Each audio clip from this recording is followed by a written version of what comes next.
नमस्कार। यूरिस्प्रूडेंस की दुनिया में आपका स्वागत है। आज हम एक बहुत ही इंटरेस्टिंग और फाउंडेशनल टॉपिक पर बात करने वाले हैं, न्याय शास्त्र की ऐतिहासिक विचारधारा, जिसे हम the historical school of jurisprudence के नाम से जानते हैं। चलिए, बिना किसी भूमिका के सीधे एक सवाल से शुरू करते हैं। जरा सोचिए, कानून असल में बनाता कौन है? क्या ये हमारी पार्लियामेंट है जो बिल्स पास करती है, कानून बनाती है, या फिर ये हमारा समाज है, हमारी रीतियां, हमारी परंपराएं जो सदियों से चली आ रही हैं? ये छोटा सा सवाल ही इस पूरी विचारधारा की जड़ है। तो आज के इस सफर में हम क्या-क्या देखने वाले हैं? सबसे पहले हम यही समझेंगे कि कानून बनता है या समाज में पहले से ही मौजूद होता है। फिर हम सेवेनी और मेन जैसे महान विचारकों के आइडियाज को जानेंगे। और आखिर में हम ये भी देखेंगे कि ये सब भारतीय कानून के लिए कितना मायने रखता है। तो शुरू करते हैं हमारे पहले सेक्शन से, कानून बनता है या मिलता है। यहीं से हिस्टोरिकल स्कूल की पूरी कहानी शुरू होती है। देखिए, इस विचारधारा का जो मूल सिद्धांत है वो बहुत ही सरल है। ये कहता है कि कानून किसी राजा या सरकार द्वारा बनाया नहीं जाता, बल्कि ये समाज के इतिहास, उसकी आदतों और उसकी संस्कृति में पाया जाता है। आप इसे ऐसे समझिए, कानून एक पेड़ की तरह है जो समाज की जमीन में धीरे धीरे अपने आप उगता है, न कि एक बिल्डिंग की तरह जिसे कोई इंजीनियर एक दिन में डिजाइन करके खड़ा कर दे। अच्छा, अब इस विचारधारा की 4 सबसे खास बातें हैं। चलिए इन्हें एक एक करके समझते हैं। पहली बात, कानून बनाया नहीं जाता, वो बढ़ता है। मतलब ये समय के साथ नेचुरली डेवलप होता है। दूसरी बात, ये लोगों की आत्मा, उनकी स्पिरिट को दर्शाता है, यानी किसी देश का कानून उसकी पहचान का एक हिस्सा है।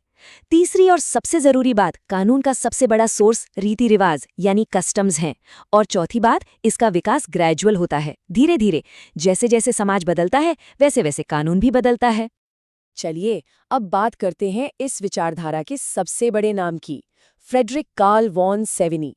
इन्हें ही इस स्कूल का संस्थापक माना जाता है। सेवेनी का ये जो कोट है ना, ये उनकी पूरी फिलॉसफी को एक लाइन में बता देता है। कानून बनाया नहीं जाता, बल्कि ये लोगों के विकास के साथ बढ़ता है और उनकी ताकत के साथ मजबूत होता है। मतलब कानून लोगों से है, लोग कानून से नहीं।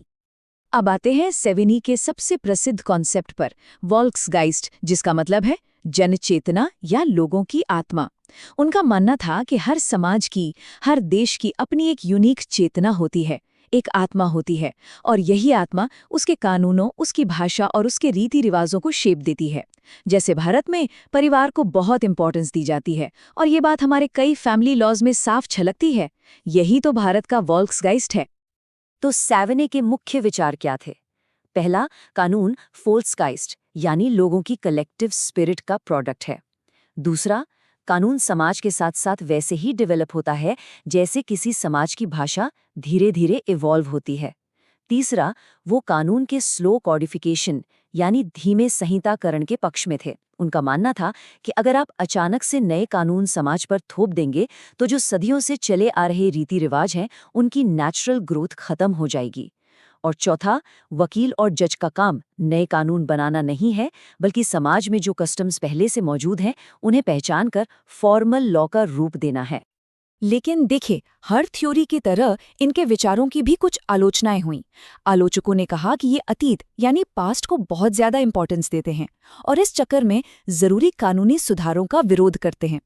साथ ही उनका सिद्धांत आज के मॉडर्न और डाइवर्स समाजों के लिए फिट नहीं बैठता, जहां किसी एक जन चेतना को खोजना लगभग नामुमकिन है। और सबसे बड़ी बात, रीति रिवाज हमेशा सही नहीं होते। जैसे भारत में जाति व्यवस्था का उदाहरण है, जो एक बहुत ही अन्यायपूर्ण कस्टम रहा है। चलिए, अब कहानी में आगे बढ़ते हैं और इस स्कूल के दूसरे बड़े विचारक सर हेनरी मेन के बारे में जानते हैं। मेन ने कानून के विकास की एक पूरी यात्रा को समझाया। मेन का जो सेंट्रल आइडिया है ना, वो बस इस एक लाइन में छिपा है। उनके अनुसार कानून का जो सबसे बड़ा बदलाव है वो है स्टेटस यानी हैसियत से कॉन्ट्रैक्ट यानी संविदा की तरफ बढ़ना। अब इसका मतलब क्या है, चलिए समझते हैं। ये स्लाइड इसे बहुत अच्छे से समझा रही है। देखिए, पुराने समाजों में किसी भी इंसान के अधिकार इस बात से तय होते थे कि वो किस परिवार या जाति में पैदा हुआ है। उसकी हैसियत जन्म से फिक्स थी, इसे ही स्टेटस कहा गया। लेकिन जैसे जैसे समाज मॉडर्न हुआ, ये स्टेटस पीछे छूट गया और उसकी जगह कॉन्ट्रैक्ट ने ले ली। आज के समाज में अधिकार हमारी आज़ाद पसंद और हमारे किए गए समझौतों पर निर्भर करते हैं। हम किससे शादी करेंगे, कहाँ नौकरी करेंगे, ये सब हमारी मर्जी पर है, हमारे जन्म पर नहीं। मेन के लिए यही स्टेटस से कॉन्ट्रैक्ट की यात्रा ही समाज की प्रगति है। अब आते हैं एक बहुत ही इम्पॉर्टेंट हिस्से पर जो एग्जाम्स के लिए भी काफी जरूरी है। सेविनी और मेन के विचारों में क्या फर्क था?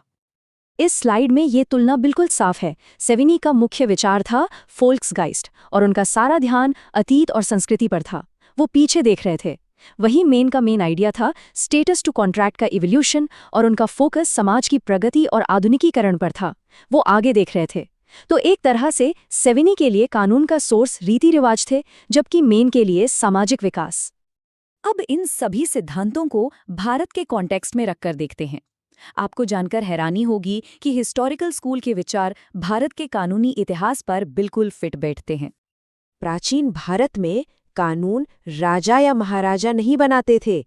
ये तो रीति रिवाजों, धार्मिक ग्रंथों और परंपराओं से खुद ब खुद विकसित हुआ था।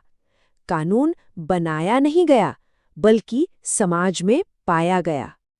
तो सवाल ये है कि प्राचीन भारत में कानून आता कहाँ से था? इसके सोर्स थे श्रुति यानी वेद, जिन्हें डिवाइन माना जाता था, स्मृति जैसे मनुस्मृति जो वेदों की इंसानी व्याख्याएं थी, आचार यानी समाज में लंबे समय से चली आ रही प्रथाएं जो कानून का सबसे बड़ा सोर्स थी, और कौटिल्य के अर्थशास्त्र जैसी टीकाएं या कॉमेंट्रीज। ये सब साफ दिखाता है कि कानून ऊपर से थोपा नहीं गया, बल्कि समाज के अंदर से ही निकला है। इसका एक शानदार मॉडर्न एग्जाम्पल है स्टेट ऑफ बॉम्बे बनाम नरसुअप्पा माली का 1952 का केस। इस केस में अदालत ने खुद ये माना कि जो पर्सनल लॉज हैं, जैसे कि हिंदू कानून, वो असल में विधायिका के बनाए कानून नहीं, बल्कि लंबे समय से चले आ रहे रीति रिवाजों और परंपराओं पर आधारित हैं। ये बात हिस्टोरिकल स्कूल के रेलेवेंस को भारत में साबित करती है। चलिए, अब तक हमने जो कुछ भी समझा है उसे जल्दी से समराइज कर लेते हैं और फिर आखिर में एक बहुत जरूरी सवाल पर विचार करेंगे। ये स्लाइड तो मानो रिवीजन के लिए ही बनी है। संक्षेप में कहें तो सेविनी ने फोल्क्सगाइस्ट की बात की, यानी कानून लोगों की संस्कृति से आता है। मेन ने स्टेटस से कॉन्ट्रैक्ट की यात्रा के बारे में बताया, यानी कानून समाज की प्रगति के साथ बदलता है। और भारतीय परिप्रेक्ष्य में हमारा कानून धर्म और रीति रिवाजों की नींव पर विकसित हुआ है। तो कंक्लूजन यही है कि ऐतिहासिक विचारधारा कानून को किसी एक दिन में बनाया गया नियम नहीं, बल्कि किसी राष्ट्र के रीति रिवाजों, उसकी परंपराओं और उसके सामाजिक जीवन का नतीजा मानती है। यही इस पूरी चर्चा का सार है। और अब आज का सबसे बड़ा सवाल जो मैं आपके लिए छोड़कर जा रहा हूं, अगर रीति रिवाज अन्यायपूर्ण हो सकते हैं, जैसा कि हमने जाति व्यवस्था के मामले में देखा, तो क्या हमें हमेशा उस कानून पर भरोसा करना चाहिए जो समाज से विकसित होता है? इस पर सोचिएगा जरूर।